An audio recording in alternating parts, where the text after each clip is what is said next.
What's up, everyone? My name is Chris Corvan, and welcome to another episode of Dripping Creativity, the podcast where we deep dive with artists, visionaries, and creative rebels shaping the world through their work. Today, I have a powerhouse duo straight out of Montreal. They're loud, they're wild, they're bubblegum grunge in the flesh.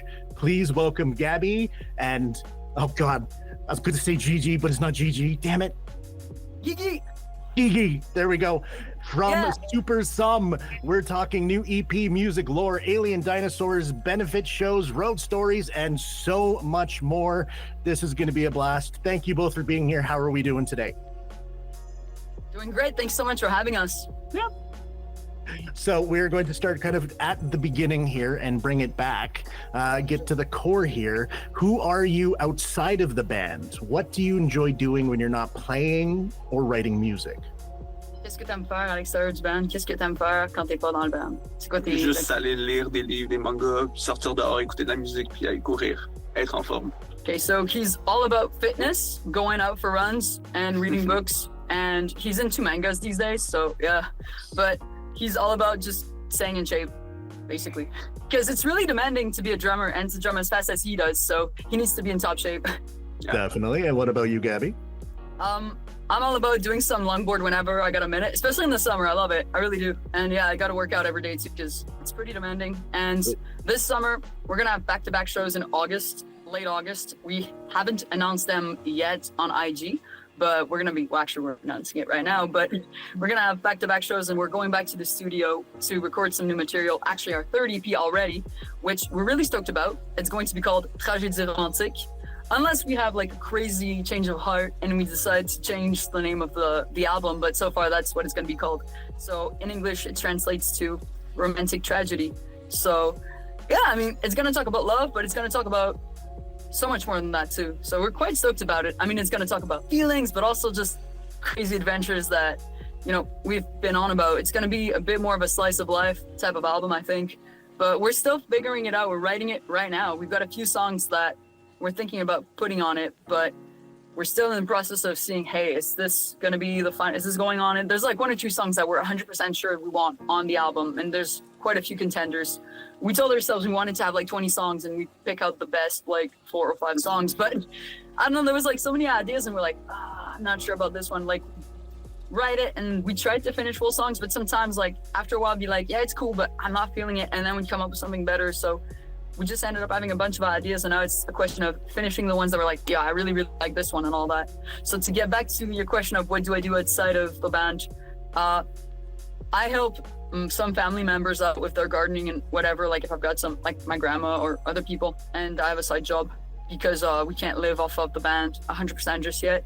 But that's our goal though. We want to make it so that it's our full-time job because it is a small business, as you know. And of course, we got to take care of a dinosaur or Supersum. Yeah, I mean, we got to feed them.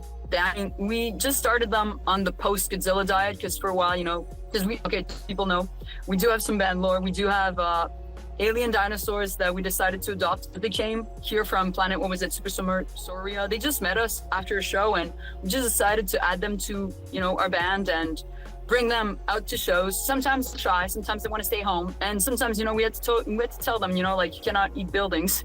So now it's the whole Godzilla diet. We had to teach them, look, dinosaurs, like, you know, alien dinosaurs, Supersum, you guys got to understand, like, you cannot eat the buildings. Because there's actually a video of us playing at Piranha Bar, and, you know, the Supersum that we brought up that night, the blue one, he decided to start chomping at the ceiling, which was pretty funny, but, you know, could have been a health risk for people, a safety risk. So we had to, you know, teach them to eat other stuff. So they're a bit expensive. So we got to work hard to feed our dinosaurs. So what's up? It makes sense, really, and that actually answers like question number 7. So okay. I got to remember not to come back to that one. Okay, so kind of getting back to the core here. How did you first click? Like, what was kind of the epic moment when you're like, "This is Supersum. This is what we got to do"? It's a crazy story, actually. Even crazier than us adopting some dinosaurs. Really, what it was during the pandemic.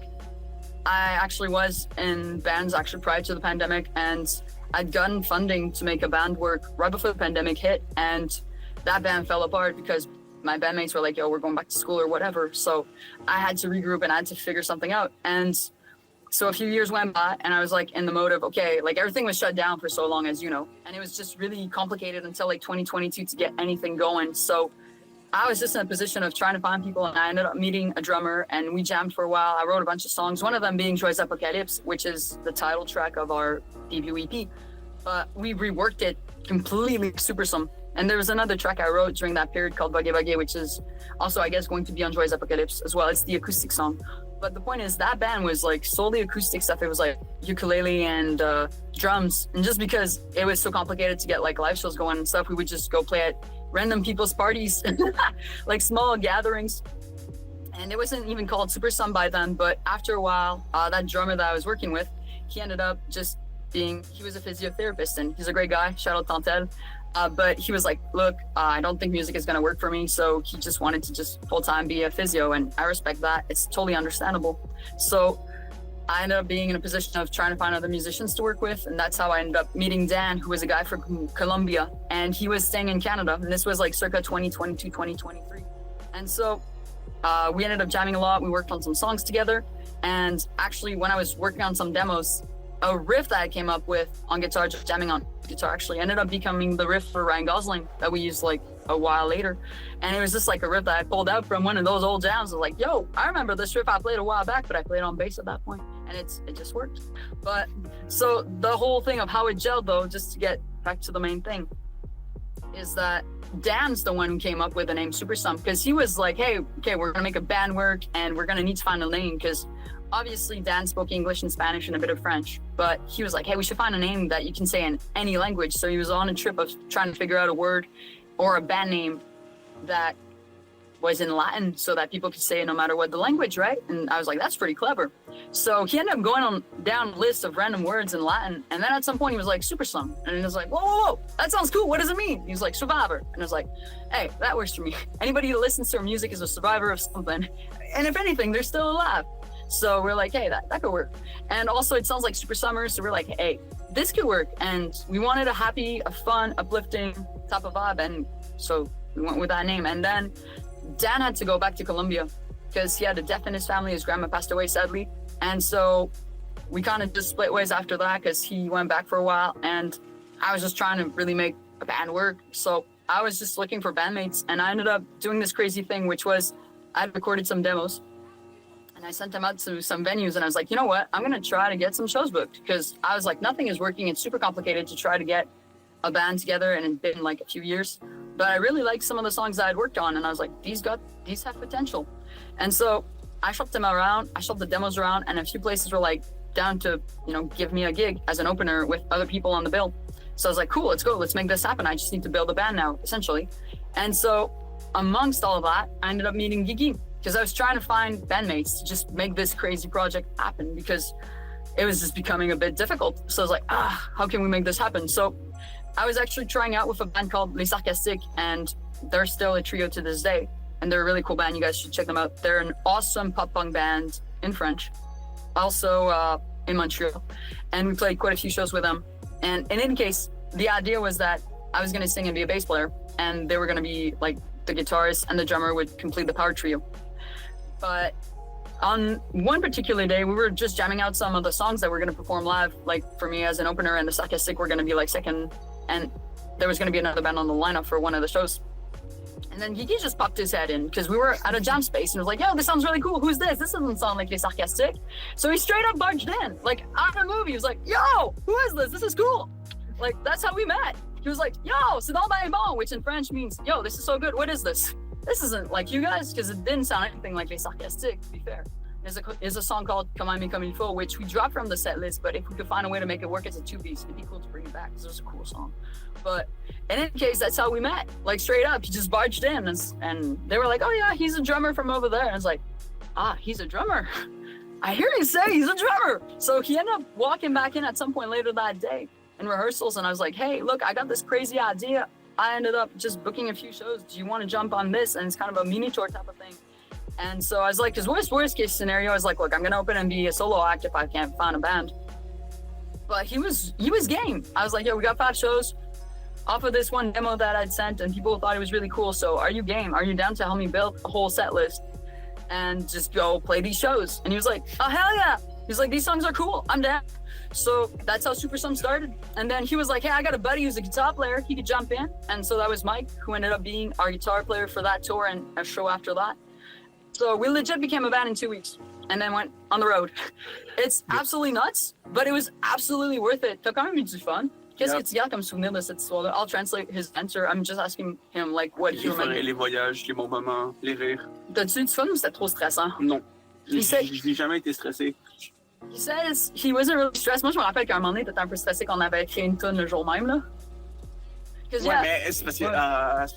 OK. Vas-y, prends ton temps. I'll translate real quick. Par rapport à maintenant, avant, c'est juste parce que c'était mes premières fois en show, tandis que maintenant, j'ai la maturité je suis rendu un musicien plus maturé, fait qu'un musicien doit être capable de jammer surtout n'importe quoi, même d'improviser. Okay, so what he's saying is when we hit the road and started doing some shows, they were like his proper first real shows.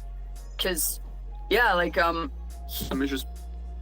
because he was getting experience during the COVID crisis, right? He was just playing a lot of drums, but he wasn't playing shows, obviously. And so, like, he was like, yo, this is my first time really doing shows in front of a lot of people that weren't as at his music school. And it was like real world experience, sorry.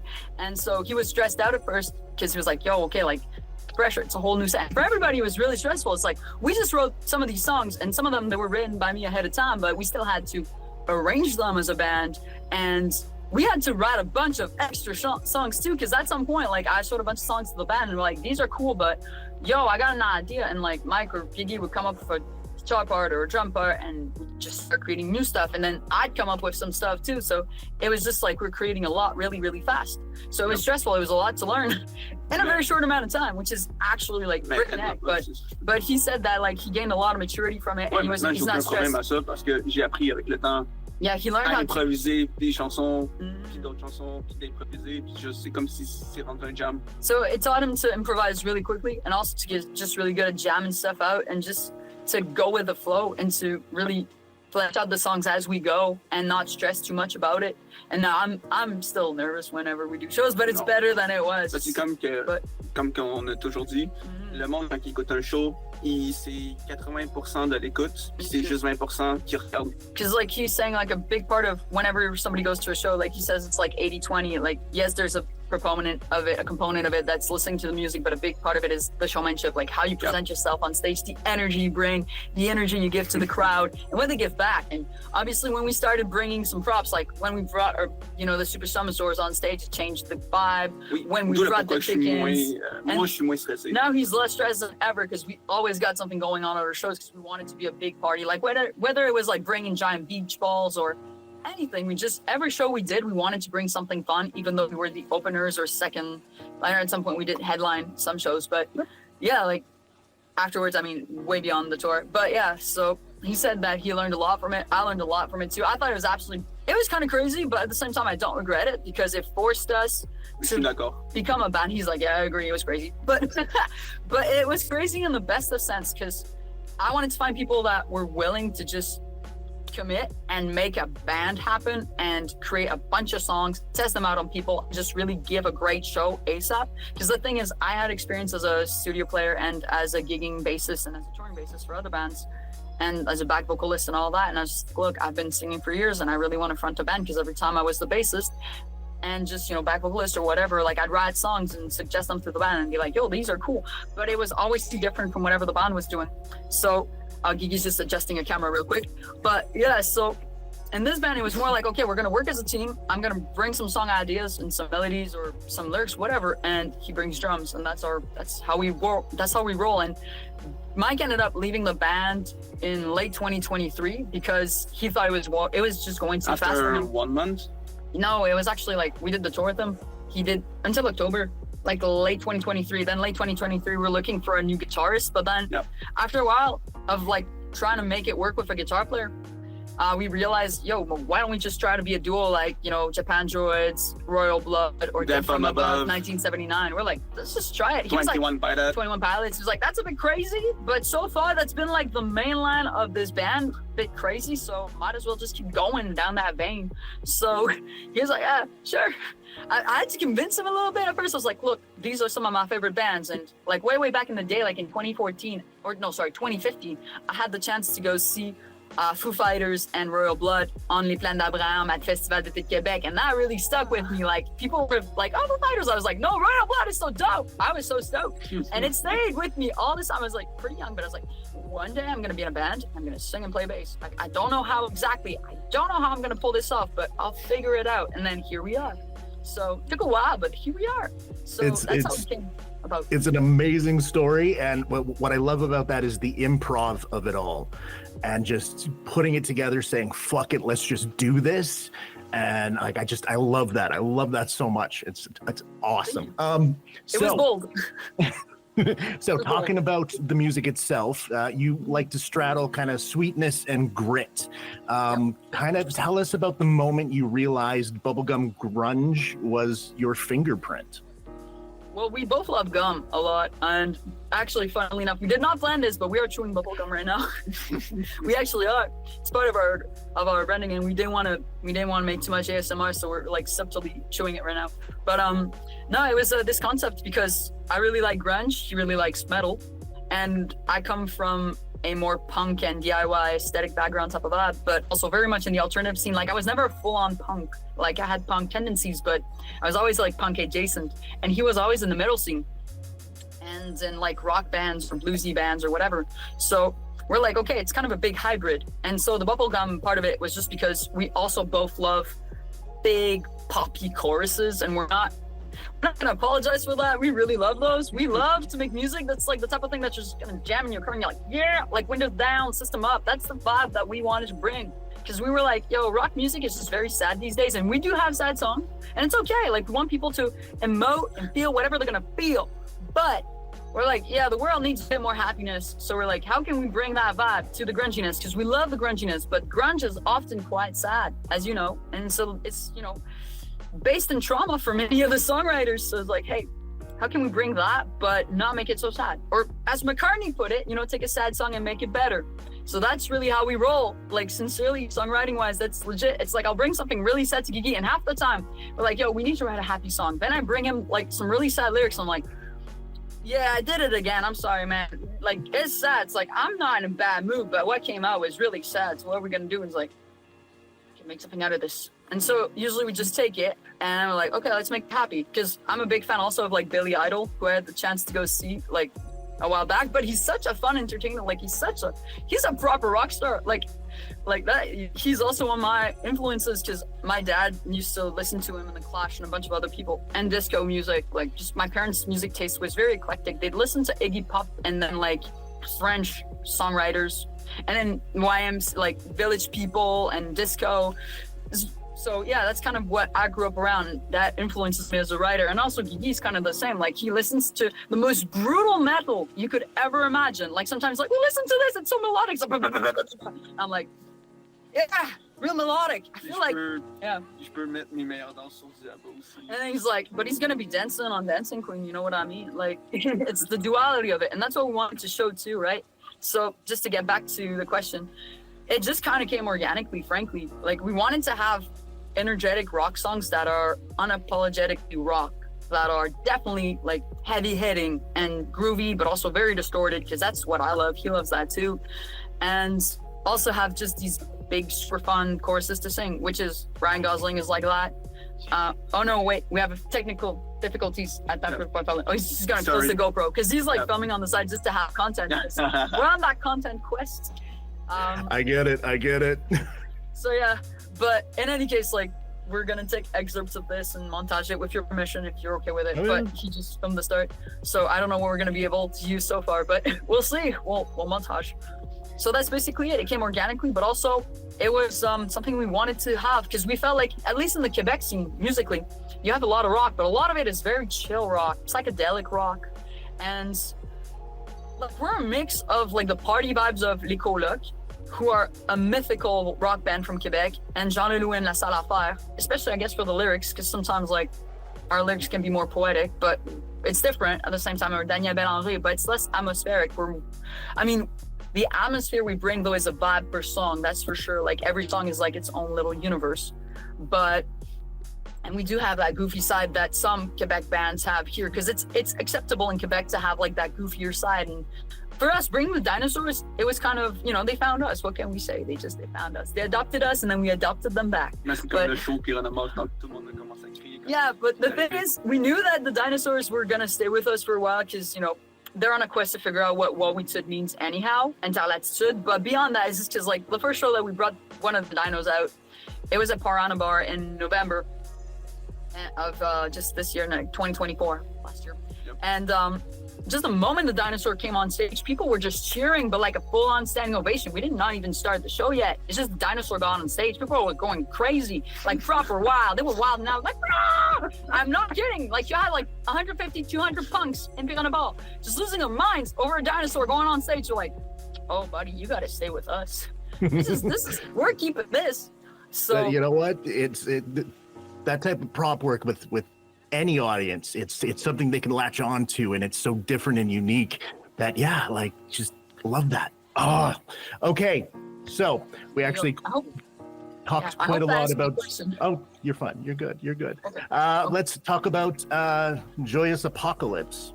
Hey, yes, the how first am album. I properly pronouncing that? First off, it's good, don't worry about it, it's all good. It's all good. We're not like, I think there's like a misconception, with a lot of French speakers, that whenever an Anglophone tries to speak French people be like, oh my God, don't even try. But that's not everybody. I think that's really like a case by case. Like us, most people are really happy that people are going to try to speak the language. And if anything, they'll be like, oh, this is how you say it. It's like, it's fine. Like, it works. We understand. It's all good. You know what I mean? I stopped doing French in like grade 6, and none of it stuck with me. The ADHD just kind of pushed it out at some point.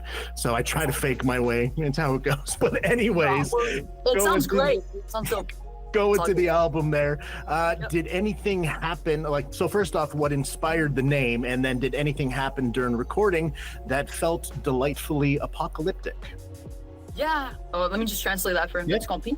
Un peu. OK, so qu'est-ce qu'il demande, c'est qu'est-ce qui est arrivé quand on a enregistré la tune, puis quand on l'a créé pour que ça ait ce titre-là, puis cette vibe-là, puis est-ce qu'il est arrivé quelque chose pendant l'enregistrement pour que ça ait la vibe apocalyptique? Je serais l'effet punk. Effet punk, ouais, quand on travaille avec Jérôme. Ouais. Okay, so when we work with Jérôme, so I'll backtrack real quick. So the song was written initially on a ukulele, and it sounded completely different, like a baritone ukulele, mind you, but it sounded completely different. When I brought it to the band, they're like, oh, this is way too sad, or whatever. I don't remember exactly the reaction, but it was along those lines, because often when I would bring my acoustic songs, it'd be like, this is too sad. Well, I mean, he doesn't sound like that. It was like, it's triste, or basically that. But then I was like, but the concept, I was so proud of the concept, and it's kind of silly at the end of the day, but it was just a story. And then I ended up rewriting it with him and Mike at the time, and then we rewrote it as a duo, and we recorded it in its final form as a duo.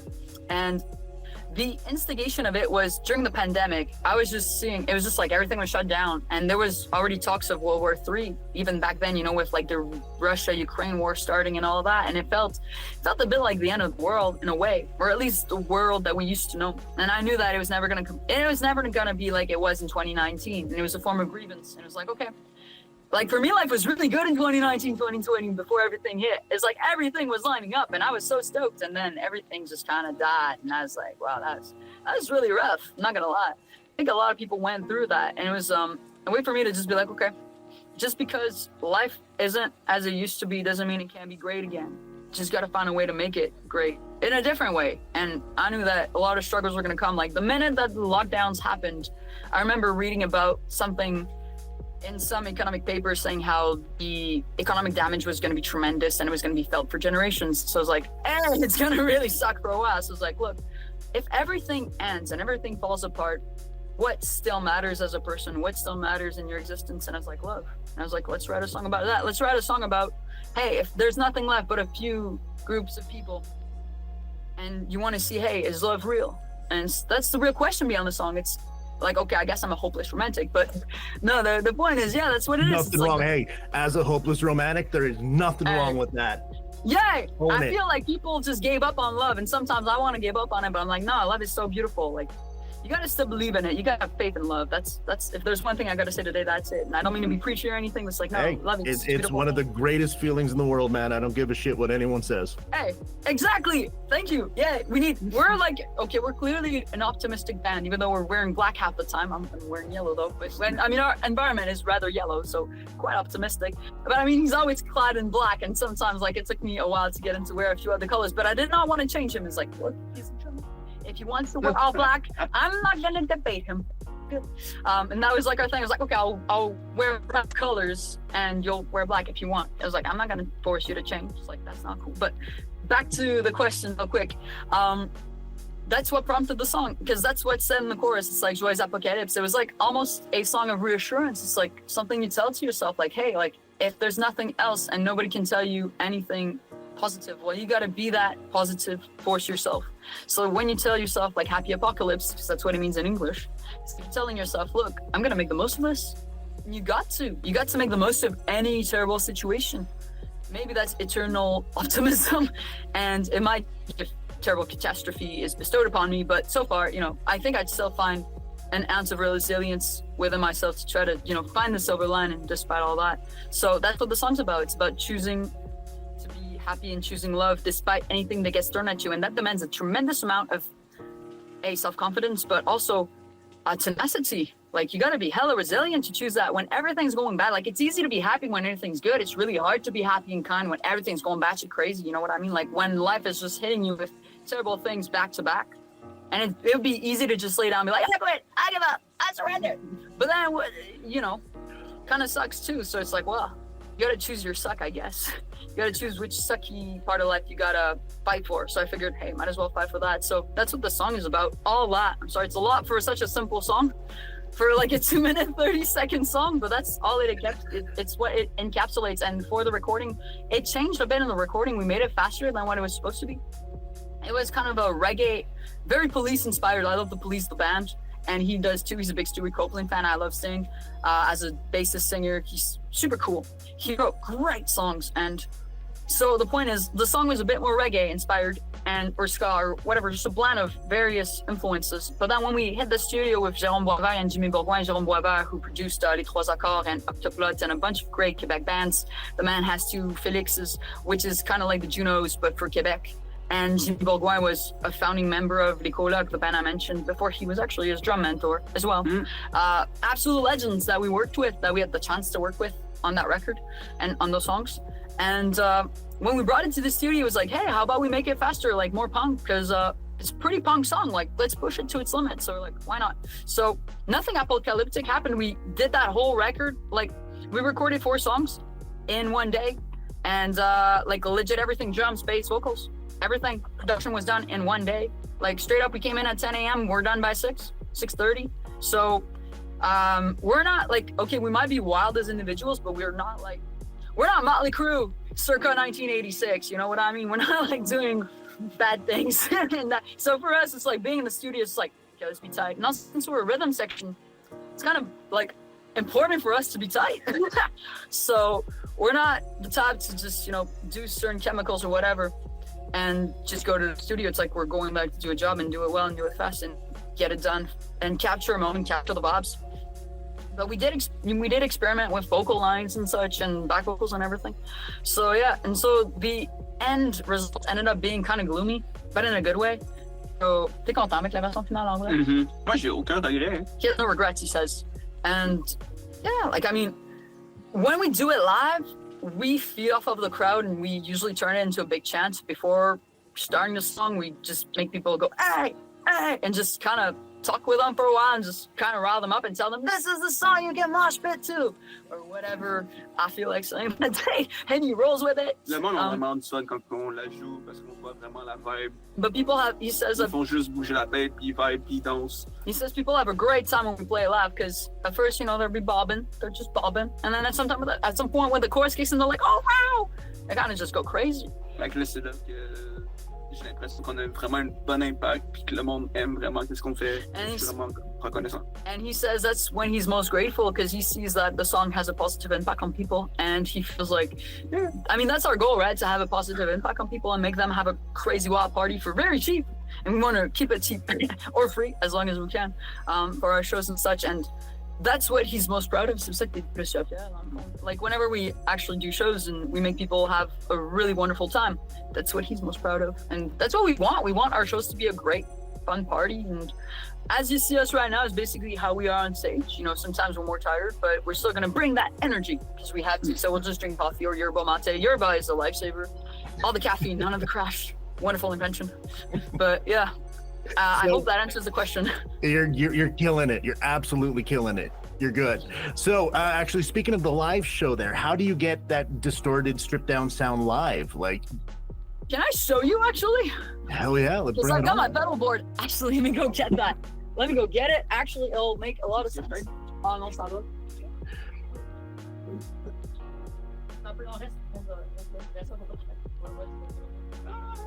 Shut up, you're there. Are you sure? All right. So I'm gonna shamelessly plug a bunch of products. No, I'm kidding. Please do it up, man. All right. So for the people who are gearheads, and some people may absolutely despise this, but I absolutely adore this. It's a Samsam bass tech driver. It's a Tech 21 NYC. People want the actual specs. I absolutely love this. This is what we used to record the first album and most of the second album as well. I did not use amps, and so that's what makes my sound so easily replicable live. Is that I use exactly the same gear we used in studio, except for 2 songs that we re-recorded with Dave Trina, who's another absolute unit, an absolute legend, and I'll explain that a bit afterwards why we re-recorded 2 songs. But this is the pedal board I used, and this is like going to be basically this. And for the first album, the only nuance, the only difference is I did not use the bass clone. I used another chorus pedal, but ended up being like, you know what, the bass clone sounds exactly like what I need. So I ended up switching it and never went back. It's right. The Pico Pug, absolute unit of a tiny beast. And for compared to most people's pedal boards, it's incredibly simple. But I ascribe to the Jack White thought of less is more. And I love Jack White as well, but you know, I think he's a very minimalistic man. I think he has like 1 or 3 pedals like max. Like he keeps it super simple. I can appreciate that. But obviously he's a guitar player, I'm a bass player. But in any case, like I got this noise suppressor. I know some people are like, where's your EQ? There's an EQ on this bad boy. I mean, it's very minimalistic, but if I need it, I use it. And yeah, just this is a guitar pedal, and some people are like, oh my god, it's gonna cut out some frequencies. But I love it. It's the PJ14 by Paul Gilbert, an absolute unit of a distortion and fuzz pedal. Love it, love it. Yes, for people who might know the guy, he's the dude, the guitarist, the legend on why is this like, all I want is to be the next to be with you, like that Mr. Big song, like that big chorus, like yeah, it's actually quite good. Also it ties into like big choruses, we love that, but it's different from what we do, obviously, because we have no guitar. Oh yes, just so people know, we really are a 2-piece. It's all bass and vocals and drums. Like there's nothing else, unless we have like an acoustic song with guitar and ukulele or vice versa, or synth, like, because on our 2 re-recorded songs, which are C'est Classique and Écœurante et Nicotine, I did add some synth in the pre-choruses, and we did add some percussions because Dave Trina, basically we worked in a different way. So when we recorded the 2 first EPs, which are Joyeux Apocalypse and What We Did, we ended up tracking some songs that will be on What We Did on like the first, you know, batch of songs that were recorded with Jérôme and Jimmy, and some songs we recorded afterwards. And when we did them, when we did Ryan Gosling, Star Babe, and Gros Rêve Sad, we got them right. We're super happy with them. They sound killer. We're super proud of them. In fact, I think it was like the first or second mix we got for Gros Rêve Sad, and we're like, no, that's it. That's exactly it. Like, that's it. That's what we want. And Ryan Gosling, it was, you know, not that many mixes. It was quite fast and everything. But then for C'est Classique, as time went on, I was like, something's just a bit not quite how I want it. Like, because we did some, like the original version that we had, that we'd done with Jimmy and Jérôme, like it sounded great, but I wasn't a fan of like a back vocal line that I was singing. And when we did it live, over time, over like the span of a year, we really built it in another way. Like we just added more to it, and it just sounded more gritty, sort of. Like, it was still kind of gritty in the first recording, but we just kind of ended up amping it, and we realized people really love that song. So we're like, man, I don't think we did it justice, because we did two studio sessions, one in April 2024 and one in October 2024 with Jerome and Jimmy, and that's where we tracked 8 songs in like 2 days, literally. So like I said, 4 songs on one shot and 4 songs on the other, and those 2 songs, like Garantie Nicotine and C'est Classique, were like, man, there's just something that's like, we ended up playing them live and just kind of reworking them a little bit, and we're like, man, like, people really love these songs live. Yeah, and he was like, something's missing a little bit, and I was like, yeah. On le filait, on le savait qu'il manquait de quoi, qu'il fallait plus pousser. We were feeling like something was missing, and we needed to push the production a little bit more on it, and just to re-record it, because also. On savait qu'il méritait mieux, pour que c'était encore meilleur. Yeah, we felt like they. Plus fiers. Yeah, like. Fait quelque chose qu'on était fiers. Yeah, so he's saying that we felt like they deserved better. Sorry.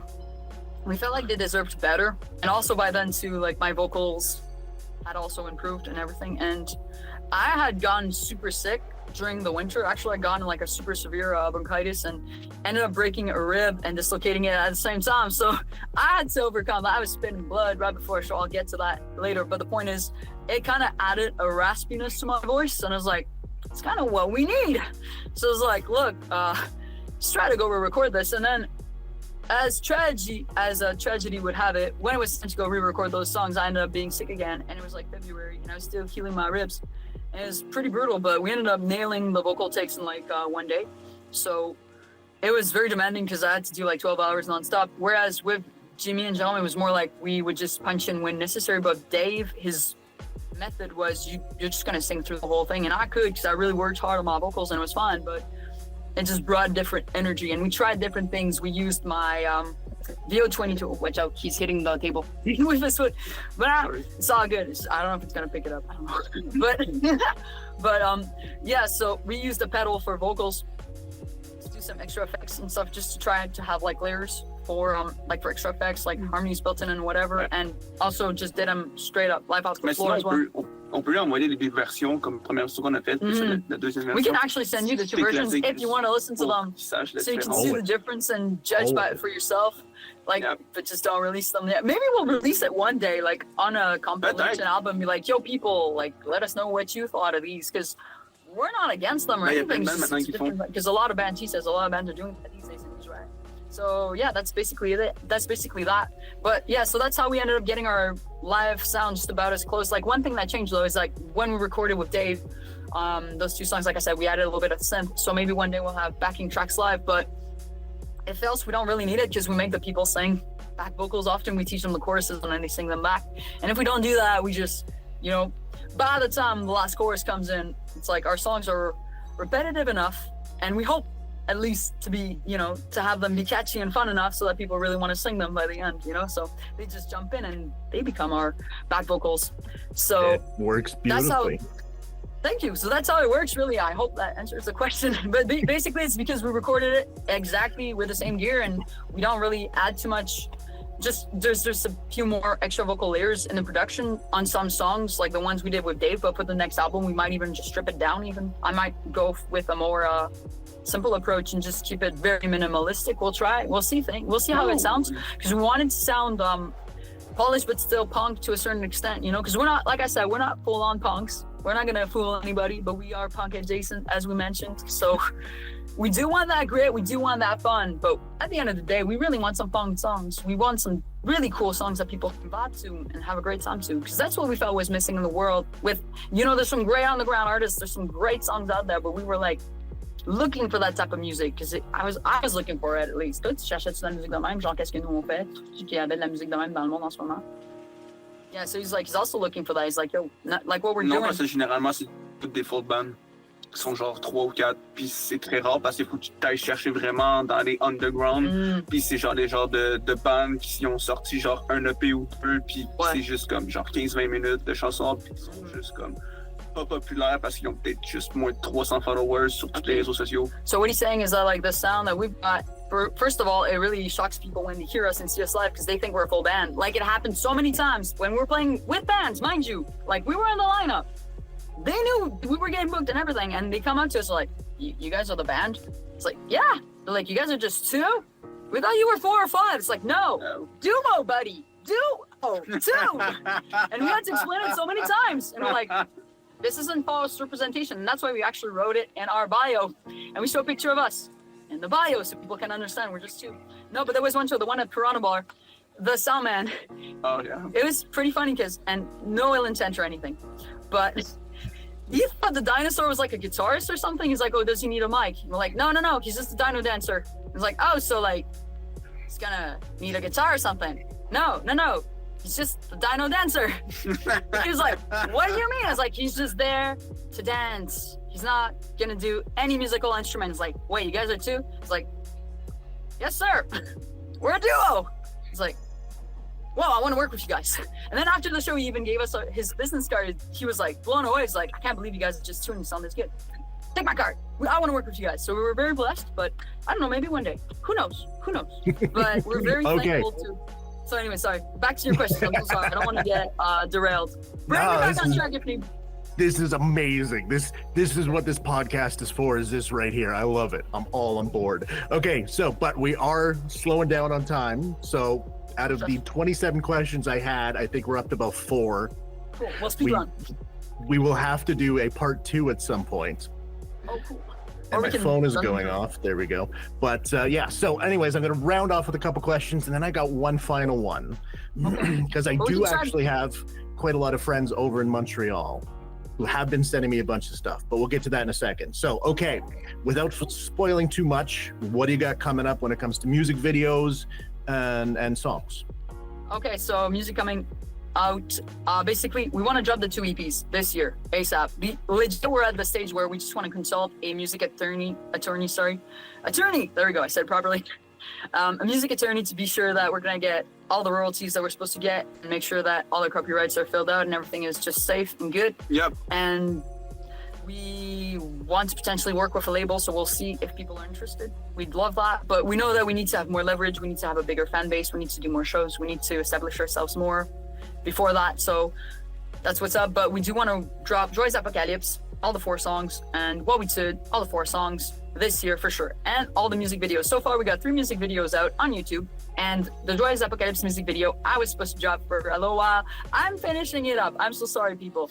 I was quite overwhelmed. There's a lot to do, but I bought a giant poster. I'm gonna make a giant wall calendar. We're gonna figure it out step by step. No, for real, I'm gonna get it done. I swear, I promise, I do, and I will keep that word. So Joy's Apocalypse, the music video, coming out soon. C'est Classic as well. I want them to drop this month. Sincerely, I'm gonna double time. And also, we might have one show this month in Victoriaville, and if else, we're just gonna focus on the album, focus on the music videos. We want to shoot the Ryan Gosling music video, the Gros Rêve Style music video. Frankly, every single song we've got, we want to shoot a video for. That's how we roll. That's what we want to do. Like 21 Pilot does, but I don't think all of their songs have a video. Quite a lot of their songs do, but it's important for us to have every single song we drop, there will be a video. And at the end of the day, we do want to drop the 2 EPs separately, but I think we'll also have the option if people want to have the compilation, which is the 2 first EPs together. We'll do that. Sweet. And then the 3rd EP will drop, and maybe a 4th or a full album. I don't know. We're still figuring that part out, but yeah. So that's what's up. And for shows, August so far, we need final confirmations, but there's talks of a house show on August 16th at, I don't know where exactly, but somewhere on the South Shore. House party. It's gonna be wild. The minute that we get like all the information, we will tell the people. Do not worry. We tell people like way ahead of time. The minute that we know for sure a show is going down, we tell people. And we actually go do postering operations. We go put flyers up, go talk to a lot of people. And we gotta go see more shows to encourage the scene too. Yep. I'm working a lot. I gotta do everything in the back scenes, and he does too. So since we're just 2, it's like all the work that could be done by 4 or 5 people, we got to do it just us 2. So it's a lot. It's a lot of work. And I got to write the songs and the lyrics, the music and the lyrics, and he's got to come up with the drum parts. But of course, I take his veto, which is like, that sucks. He's never said that so far. But he's like, if I'm not sure about it, then I take it in account and I just write more stuff. But so that's what's up with that. So 3rd album recorded this summer. We'll be recording it this summer, and maybe a 4th one this fall if everything is good. But I'm just in writing mode. I need to finish a bunch of songs. yeah, so much to do. So we'll speed run through the other questions. I think we can achieve it. I think we can. So hit me. We're Let's good. go. Even, you know what? Even if we go a little late, you guys are sitting on the floor, so I'm worried about your asses right now falling asleep. Oh no, it's comfortable. He's got a pillow. Yeah. You got a pillow. That's just cheating. Attends, the pillow. Look at this fluffy pillow. He's doing fine. His products is well padded. He's fine. All right, so I Like was this. gonna say what's the funniest thing that happened on a tour, but I think you mentioned something about blood before a show, so I think we got to talk about that. Oh, that was not that funny though. I still spitting need to know this. Yeah, I thought I had tuberculosis. I was so sick. I freaked out a lot of people. I freaked myself out. I was like, am I gonna die? But no, in the end, I went to see a doctor. Which is a miracle. Yeah, because I did not know at the time, but I had a broken rib, which had also it was not just fractured, it was also dislocated and it was stabbing me inside myself. And so I was spitting blood, and I was like, because I'm not a drinker, I'm really not. Like, I drank a few times in my life, but I haven't drank in years, and I wasn't even, I was no Jim Morrison, okay? Not at all. So I was like, this makes no sense. Because, like, yeah, I'm not a party animal by any means. Like, I don't, like, yeah, and I don't condone people do. It's like, you do you, boo-boo, but it's not for me. So, I mean, I'm already like this on nothing, so, okay, like, I don't need extra stuff, you know what I mean? So, point is, yeah, I was just spitting blood. I was like, I called Gigi up because it was like 2 days before Nom Nom Fest. I was like, Gigi!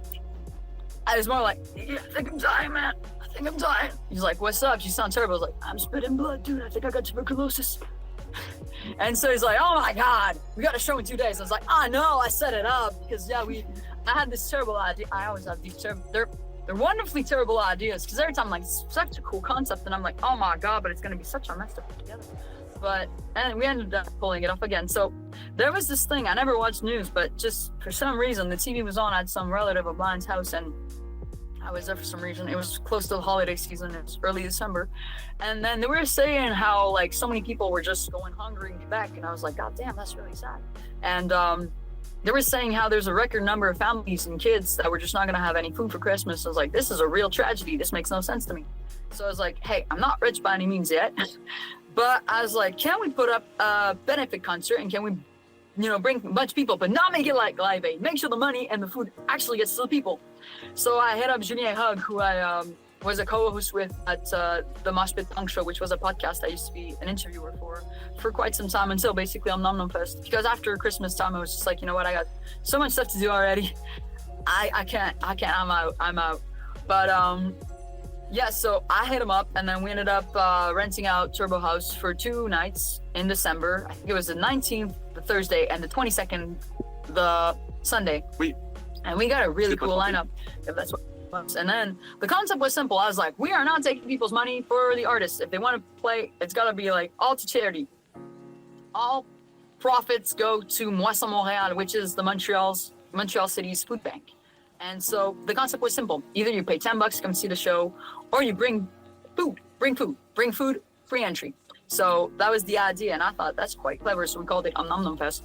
And so we had a good turnout. Not that much money. We wanted to raise at least $500, but we ended up raising way more than that in food. Because as you know, food prices have gone way up, but we filled tubs, and I mean tubs of food for both nights. So that was quite successful, and we had some killer lineups. We had a cool lineup on Thursday. It was like Drome. We had Summer Led. We had, who else was there? I think there was Sheer. Yeah, there was Sheer. And there was us. It was really cool. And then Sunday was a bunch of other great performers as well. Panther Closed, who's a great indie and hip-hop artist, absolute legend. Go check him out. And just a bunch of great bands were on that lineup, and I think they're going to bring it back, but I'm not going to be involved with this edition because we got way too much stuff to do already. I was like, look, I'll put the idea out there, and if we could do another cool benefit show, I'd be down anytime, because we do like giving back, and it's not just like, oh, ego stroking. No. It's like, look, this was a need. This was something that had to be done, and we did it. I'm happy we did it. It'd be cool if at some point, when we're more established as a band, if people like us enough and like what we do enough, we could do it on a bigger scale. That'd be super dope. That would be so cool. So, yeah. But funny stories, every day is a funny story for us, basically. So what worked out best about that is you actually answered 3 questions in one, because the very next question was about Omnomfest. So you rolled into that one beautifully. It was perfect. All right, so then kind of wrapping this one up, as I mentioned, I do have a couple friends that I have met since starting all of this that are in Montreal and all of that. Been sent quite a lot of amazing bands. I know one of my absolute favorite right now that I've been loving is Charlotte Cardin. Yes, absolutely. Just love the songs, love the style. So for all of those who are not part of the Quebec scene here, each of you, 5 different bands or artists that people should check out. 5 artistes du Québec qu'on devrait recommander aux gens qui ne sont pas au Québec. N'importe qui? Any genre and any artist of any genre. Throw it out. Okay. Tu commences. Barba Papa, Jerk Shrieks. Dis-le plus fort. So it's Barba Papa, who is a band we played with at Piranha. Great band. They play Poudza Fest. They play quite often. They're like a really fun melodic punk band. Yep. Jerk Switch, great band. Canton. We played with them as well at Piranha at that one time. I think they also played Poudza Fest. Great punk bands. Plan Canton, ska-inspired punk band. Fun vibe. We played with them at... he's cracking his fingers. No, sorry. No, it's all good. Sorry, that's just... Je suis en train de chercher les 2 autres. It's all good. It's just the ASMR for the people. I should shut up. I'm so sorry.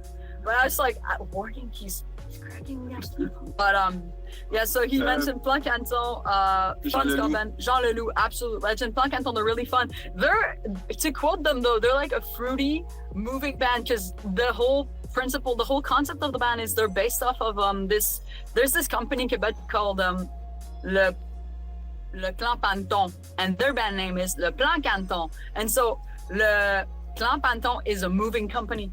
And the Plan Canton is like they're making, they've got a duck dynamic type of image, but they also make it a point that every July 1st around that date, like in Montreal and in Quebec in general, July 1st is when leases for rent are up and you got to move. Or if you want to stay where you're at, you stay where you're at. But if you want to move, that's the day you got to move, which is also Canada Day for the rest of the country. But in Quebec, it's like moving day. So they make like a big show, like moving day party show type of thing. And it's really funny. Jean Leloup, absolute legend. I veto that. If you guys want to get into Quebec music, absolutely check out his catalog. It's quite extensive. He's been doing music since the 80s. He's kind of been more into production lately. But he's an absolute unit of a songwriter and a great guitar player. Absolute legend for sure. Puis qui d'autre dans mon cœur? I can't even speak anymore. Ah, mais vas-y, tu vas-y. vas te trouver. Tu veux-tu nommer un band de métal québécois? Barbarousse, peut-être? Unknown. Just figuring it out. Okay, I'm gonna name a few. Mon Serge. Mon Serge. Oh! Yeah! Oh, that guy's an absolute... He's so funny. He's actually the former bass player of Les Kodak, which, like I mentioned, absolutely legendary band in Quebec.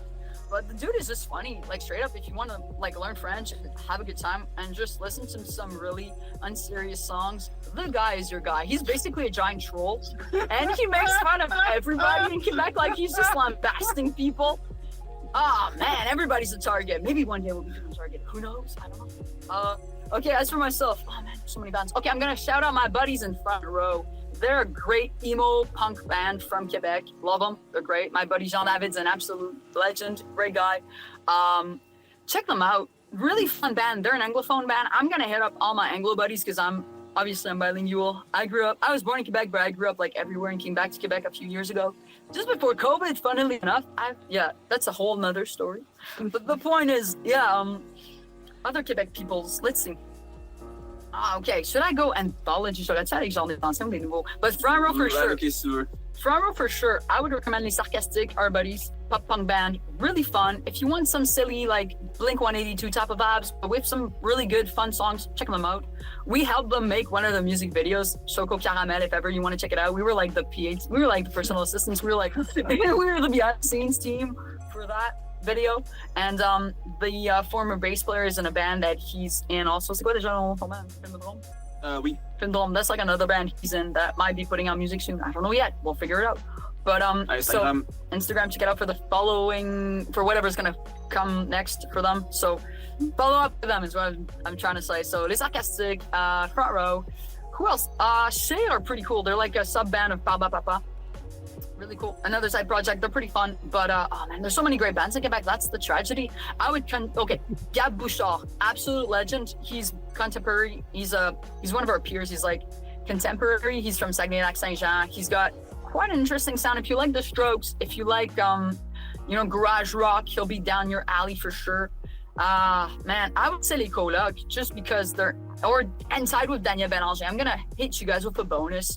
If you want to understand Quebec music from the 90s and beyond, there's a triangle: Les Colocs, Jean Leloup, Daniel Bélanger, absolute units.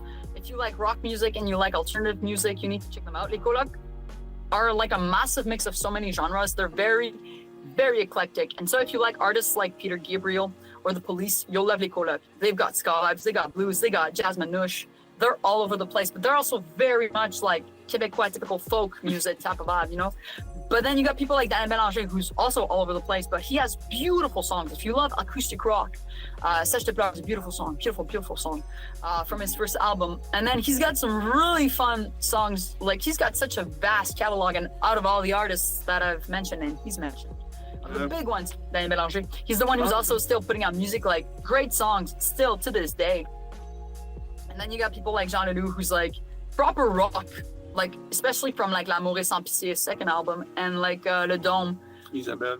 Yeah, that's like on the second album. Like if you like proper blues, rock, punk, top vibes, like you'll be served. And he's got some English songs. Like it's like he wanted to do an EP in English, but he didn't in the end. That's like L'amour est sans pitié. He's got like 4 songs in English for some reason.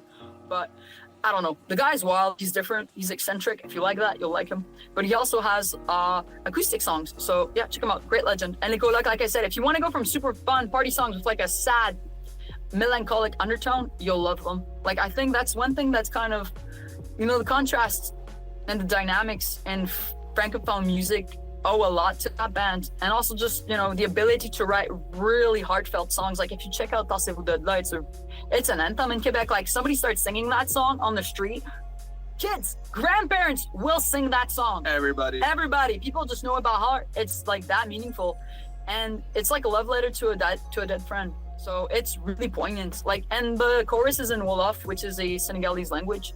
So they had this really like worldview type of vibe, which is why I compared them to like... chanson de base, c'est reggae. It's like a reggae rock track, but it's really fun. Like I'm a sucker for reggae rock. Obviously I love Police and Peter Gabriel, but I mean, he didn't really sound that reggae, but he had like a lot of influences. So I'd say that. So to make a recap real quick. So Jean Leloup, Daniel Bélanger, tied for sure. Les Colocs, Gab Bouchard, Front Row, Sarcastic, Cher, Baba Papa, Jerk Switch, and Blanc Canton. Who else did you say? T'as dit qui d'autre? Même les Shirley, Oh, Caravane. les Shirley and Caravan. Okay, we gotta include them. I'm sorry. We are not going to limit ourselves. I'm so sorry. I'm gonna break your rule. We're gonna be rebels. I mean, we're kind of rebellious. I love it. I absolutely love it. No, that was absolutely beautiful. Okay, so to wrap this out, and I figured because we got the bilingual happening here, we're gonna do this in 2 different ways, one from each of you in English and then in French. Okay. So we just need your sign off. We need to know where to find you, where to go, and just let everyone know why they should be listening to you. Just hit us with that quick 30-second plug. OK. Fait qu'en 30 secondes, on va expliquer où est-ce qu'ils peuvent nous trouver, pourquoi est-ce qu'ils devraient nous écouter. C'est pas mal ça. Veux-tu que je le dise? SoundCloud. OK, so for now. SoundCloud. All right. Attends. Mais reste là, OK. Parce que le send-off, c'est la mission, là, c'est la fin. OK, so hello, hi, we're Supersum. You should listen to us if you're tired of listening to really sad rock music. We can bring to you slightly less sad rock music. Actually, really fun, but sometimes sad rock music. That was so Wayne's World with me, I'm sorry.